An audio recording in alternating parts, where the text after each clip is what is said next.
Menteri Dalam Negeri Tito Karnavian resmi melantik 5 penjabat untuk menggantikan gubernur yang purna tugas mulai hari ini. Selain itu masih ada puluhan kepala daerah lain yang akan mengakhiri masa jabatannya di tahun 2022 ini.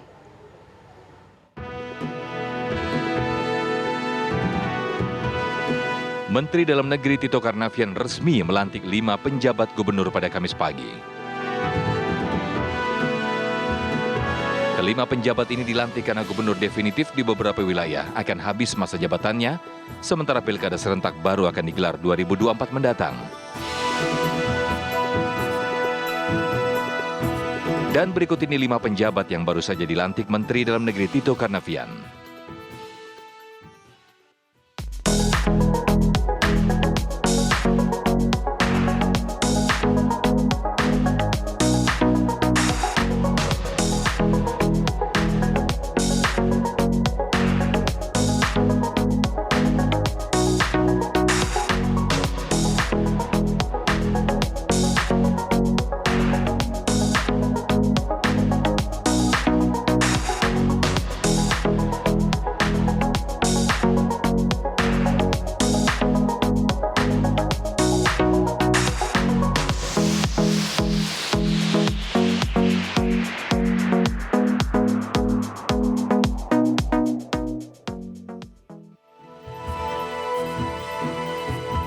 Kelima penjabat gubernur ini akan bertugas selama 1 tahun dan bisa diperpanjang melalui evaluasi hingga terpilih gubernur baru dari hasil pilkada serentak pada November 2024.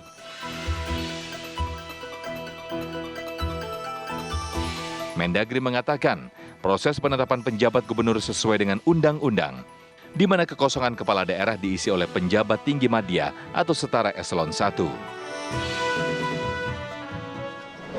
Saya sudah menyampaikan tadi bahwa yang terpilih ini selalu sudah melalui mekanisme penjaringan, ya, masukan dari kementerian lembaga yang lain, dari tokoh-tokoh masyarakat seperti Bapak Watu Suwartopo itu usulan dari Majelis Rakyat Papua Barat, ya, dan beberapa tokoh-tokoh yang lain. Kemudian juga dari kementerian lain kita juga lihat masukan dari Kementerian SDM ada salah satu kan, ada yang dari Kemenpora, ada juga mendengarkan aspirasi lokal seperti Sekda Banten. Yang dari Kemendagri sendiri cuma 1 orang kan, itu pun yang memang dia udah pengalaman Dirjen Odda, ya, di Sulawesi Barat. Jadi prinsip saya lagi Kepres sama dengan Bupati Wali Kota yang jumlahnya 43, semua berlangsung 1 tahun, jadi bukannya sampai dengan 2024 pasti enggak, 1 tahun. Undang-undangnya menyatakan begitu. Nanti baru bisa diperpanjang orang yang sama atau diganti orang yang beda, tergantung dari kinerjanya.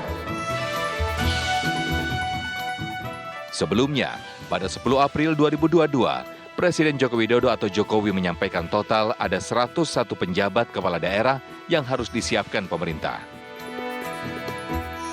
Presiden meminta agar figur yang dilantik benar-benar baik. Kita juga harus menyiapkan pejabat gubernur, pejabat bupati, pejabat wali kota yang berakhir masa jabatannya di 2022 ini. Ada 101 daerah disiapkan karena ada 7 gubernur, ada 76 bupati, dan ada 18 wali kota yang harus diisi. Saya minta seleksi figur-figur pejabat daerah ini betul-betul dilakukan dengan baik, sehingga kita mendapatkan pejabat daerah yang kapabel, memiliki leadership yang kuat, dan mampu menjalankan tugas yang berat di tengah situasi ekonomi yang tidak mudah, situasi ekonomi global yang tidak gampang. Lantas, bagaimana roda pemerintahan ke depan di tengah masifnya penjabat yang dilantik yang menduduki kursi nomor 1 di daerah? Tim TV One mengabarkan.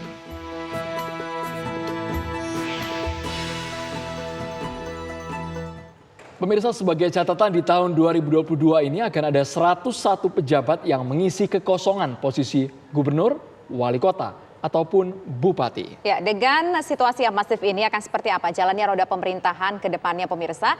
Saat ini kami sudah bersama dengan 2 orang narasumber, satu bergabung melalui studio, yaitu ada anggota Komisi 2 DPR RI dari fraksi PDIP, yaitu ada Bang Rifki Karsayuda, dan juga saat ini bersama kami secara virtual telah bergabung pakar hukum tata negara Bang Refli Harun. Selamat sore semuanya. Selamat sore, Assalamualaikum. Waalaikumsalam warahmatullahi wabarakatuh. Nah, sebelum ke Bang Refli, saya ingin ke Selamat Bang sore, Rifki. Assalamualaikum warahmatullahi wabarakatuh. Waalaikumsalam warahmatullahi wabarakatuh. Bang Rifki, kalau kita lihat ada 5 nama yang oke lah, ada sekda, tapi di situ juga ada dirjen dan juga sejumlah pejabat-pejabat lainnya yang diberikan mandat menjadi penjabat. Bagaimana Anda melihat nama-nama tersebut?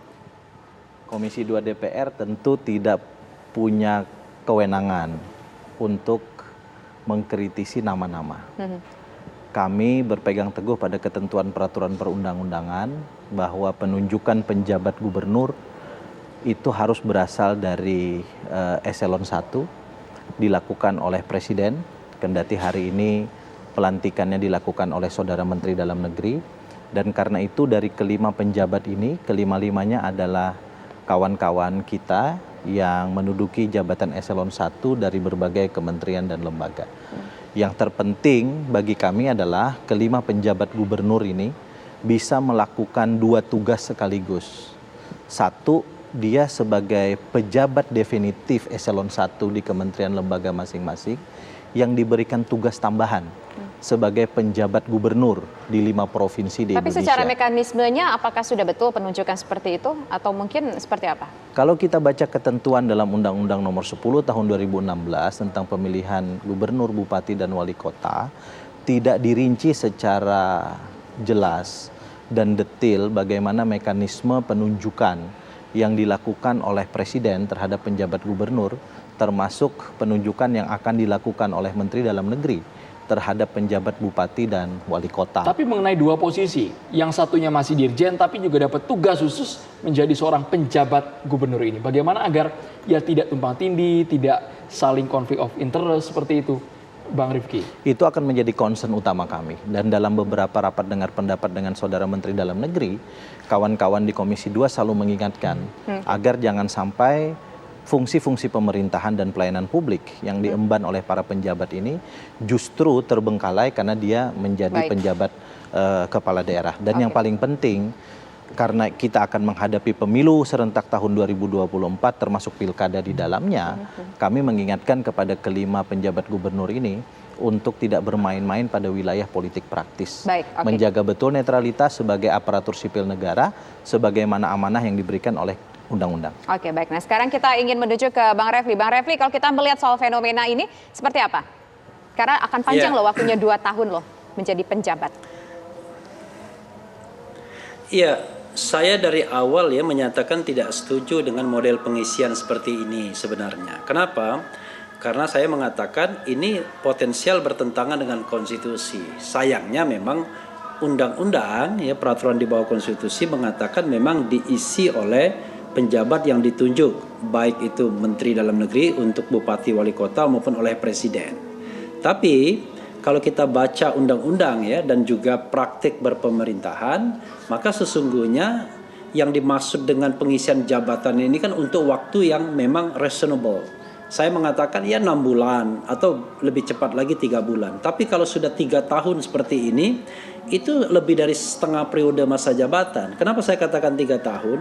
Kalau sekarang sudah diganti penjabatnya, itu pejabat definitifnya dengan penjabat, maka nanti 27 November 2024 akan ada pemilihan, bisa jadi baru akan dilantik pada bulan Mei tahun 2025 kalau misalnya ada konflik ya di MK dan lain sebagainya, perintah pemungutan suara ulang dan lain sebagainya. Maka itu lebih dari separuh masa jabatan.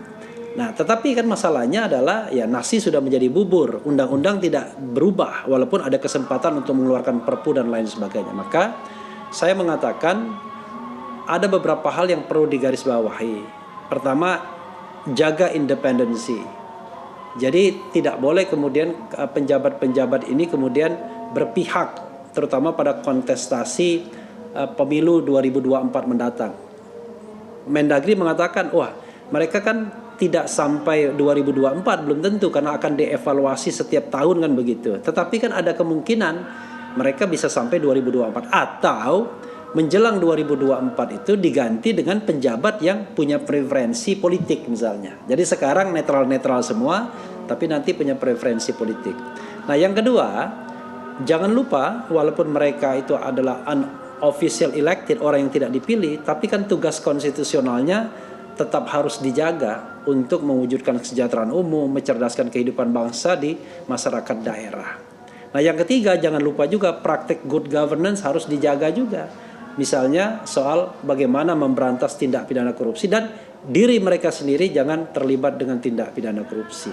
Itu untuk sementara yang ingin saya komentari. Bang Refli, mengenai kewenangan dari penjabat ini, jelaskan berbeda daripada gubernur. Apakah Anda melihat ada memang hal yang mencolok antara gubernur sesungguhnya dan juga penjabat ini dari kebebasan kewenangan mereka di pemerintahan? Jadi inilah yang namanya ruang kosong yang sebenarnya tidak diantisipasi dengan peraturan perundang-undangan yang ada. Peraturan perundang-undangan yang ada itu kan mengantisipasi jabatan-jabatan kosong yang sifatnya sementara atau tidak dalam jangka waktu yang lama. Maka ada yang namanya pelaksana harian, ada yang namanya pejabat sementara, ada yang namanya pelaksana tugas. Tapi kalau penjabat yang bisa menjabat selama 3 tahun ini, ya tentu mereka tidak boleh dibatasi untuk melakukan tugas-tugas konstitusionalnya. Karena itu kan orang kemudian mengatakan ada ruang kosong, aturan di bawah undang-undang yang ada.